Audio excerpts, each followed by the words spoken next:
નમસ્કાર દર્શક મિત્રો, આપ જોઈ રહ્યા છો Banas crime 24 news Gujarati channel. હવે જોઈએ આજના મુખ્ય સમાચાર। લાલ દંડા સંઘ પહોંચ્યો માં અંબાના ધામ। 51 બ્રાહ્મણો અને 450 જેટલા પદયાત્રી સાથે લાલ દંડા સંઘ માં અંબાના મંદિરમાં કર્યા દર્શન। લાલ દંડા સંઘે માં અંબાના ધામ અંબાજી પહોંચી માં અંબાના દર્શન કરી ધન્યતા અનુભવી હતી। ભાદરવી પૂનમ નિમિત્તે અંબાજીના અનેક સંઘો આવે છે, પરંતુ આ સંઘોમાં સૌથી વધુ આકર્ષણનું કેન્દ્ર અને ઐતિહાસિક મહત્વ ધરાવતો સંઘ છે લાલ દંડા સંઘ।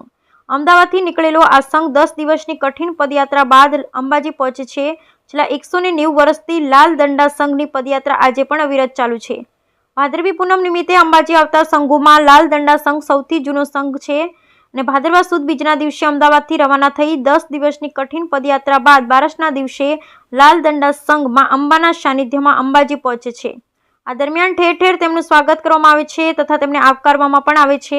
લાલ દંડા સંઘનું દાંતાના રાજવી પરિવાર દ્વારા પણ ભવ્ય સ્વાગત કરવામાં આવે છે।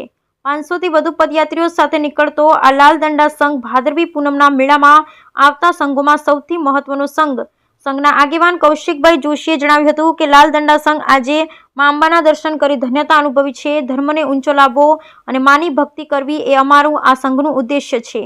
51 બ્રાહ્મણો તેમજ 450 જેટલા લોકોએ અમદાવાદથી શરૂ કરેલ પદયાત્રા આજે માં અંબાના દર્શન કરી પૂર્ણ થઈ છે। અમારા સંઘમાં 50 થી 85 વર્ષના ભક્તો પણ પદયાત્રા કરી રહ્યા છે, જેમને માએ શક્તિ આપી છે। અમારા સંઘમાં મોટાભાગના પદયાત્રીઓ 50 વર્ષ કરતાં વધુ ઉંમરના હોવા છતાં આજે ભક્તો પગપાળા ચાલીને માના અંબાના દર્શન કરી ધન્યતા અનુભવે છે। લાલ દંડા સંઘ સાથે આવેલા પદયાત્રી ભાવિન શાહે જણાવ્યું હતું કે હું મુંબઈનો નિવાસી છું, પરંતુ છેલ્લા 25 વર્ષથી અમદાવાદથી લાલ દંડા સંઘ સાથે માં અંબાના દર્શન માટે પગપાળા ભાદરવી પૂનમ આવું છું। અમારો આ સંઘ 190 વર્ષથી વધુ સમયથી પદયાત્રા કરી રહ્યો છે, જેનો અમને ગર્વ છે। ઠેર ઠેર અમારા સંઘનું સન્માન થાય છે, જે અમારા માટે ગૌરવની વાત છે। લાલ દંડા સંઘનો ઇતિહાસની વાત કરીએ તો લાલ દંડા સંઘની પાછળ ઇતિહાસ પણ જોડાયેલો છે। કહેવાય છે કે વર્ષો અગાઉ અમદાવાદમાં જ્યારે પ્લેગ રોગ ફાટી નીકળ્યો હતો, ત્યારે તત્કાલીન નગર શેઠ દ્વારા માં અંબાની બાધા રાખવામાં આવી હતી। જો શહેરમાંથી પ્લેગ રોગ નાબૂદ થઈ જશે તો તેઓ માં અંબાના દર્શને આવશે। ભાદરવી પૂનમમાં નગરના બ્રાહ્મણો સંઘ લઈ અંબાના સાનિધ્યમાં આવશે, જેને પગલે વર્ષો પહેલા અમદાવાદથી 5 બ્રાહ્મણો પગપાળા કરી અંબાજી આવ્યા। આજે પણ પદયાત્રાની આ પરંપરા અવિરત ચાલુ છે।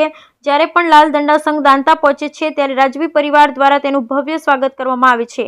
દાંતા રાજવી પરિવારના જૂના મહેલમાં રહેલા માં અંબાના મંદિરમાં પૂજા કરી તે બાદ આ લાલ દંડા સંઘ અંબાજી પ્રસ્થાન કરે છે, જ્યાં અંબાજી નિજ મંદિર દર્શન કરી તેઓ ધન્યતા અનુભવે છે।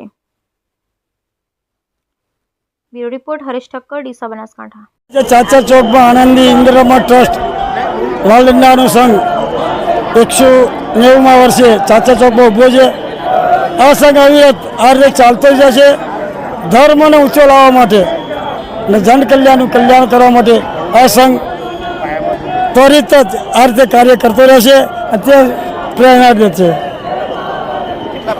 અત્યારે 450 ભક્તો છે। તમે જોઈ રહ્યા છો મારી સાથે 51 બ્રાહ્મણો છે। જમણી બાજુ છે ભટ્ટુ પહેરો છે, ડાબી બાજુ કમંડળ, એટલે અમારું પૂજાનું પાત્ર છે।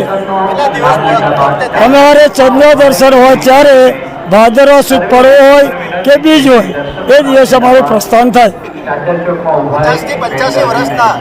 હા, મોટા ભાગે અમારી ત્યાં 50 થી 85 વર્ષના ભક્તોએ વિચાર કર્યો કે મા શક્તિ કેટલી આપતી છે, તો આ 85 વર્ષના ભક્તો પગપાળા કેવી રીતે આવે છે એ તો આપ સૌને ખબર છે, પણ એની કૃપા પરંપાર છે, તેથી ભક્તો આવી રહ્યા છે। મારું નામ ભાવિન શાહ છે અને હું મુંબઈથી આ સંઘમાં અમદાવાદમાં જોડાઉં છું।